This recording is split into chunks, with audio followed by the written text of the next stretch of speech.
In public schools, for as far back as I can remember, shallow celebrity worship has reigned.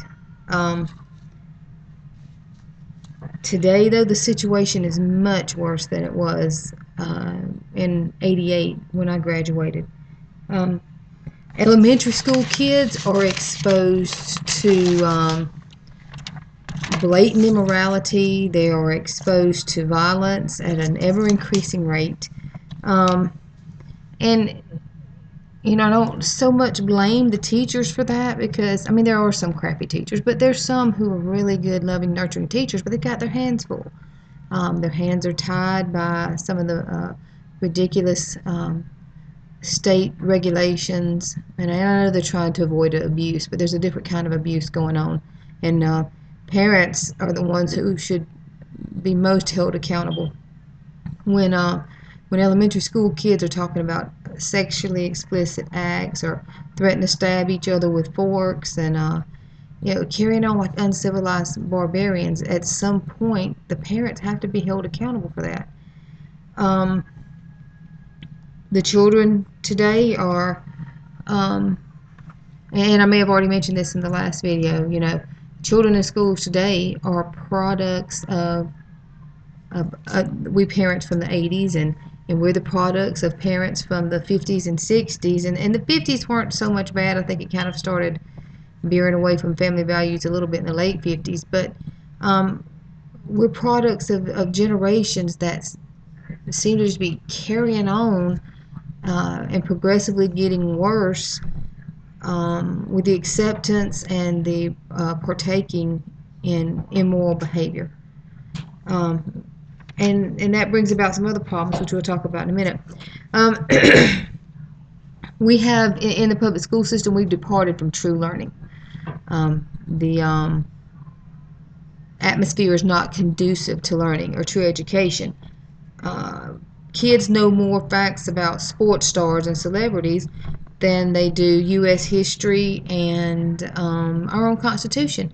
But it's not just the kids. It's the same way with the parents. They, you see them on Facebook and they're posting stuff left and right about their favorite sports team. I saw it yesterday. I just, I wanted to delete my Facebook. Finally, I just figured a way to hide all the streams. But people are obsessed with sports. They're obsessed with what's going on in Hollywood. And I was thinking yesterday, what a better country this would be if we were as obsessed with Jesus as we are our favorite sports team.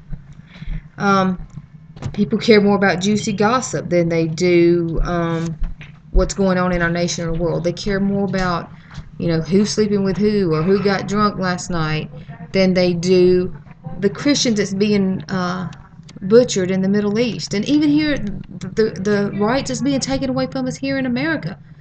They're being stripped from us, and as long as our football team is winning, we don't care. Our obsession with the likes of Miley Cyrus and Beyonce and Lady Gaga, we've created a nation of ignorance. We have a need for more drastic entertainment. Once you get hooked into that, there's a longing inside of us for something bigger, something better and greater, so we just plunge deeper and deeper into immorality. And that's kind of what's happened with Miley Cyrus, and it's also what's going on in the world as far as the violence and stamping out and erasing of our freedoms.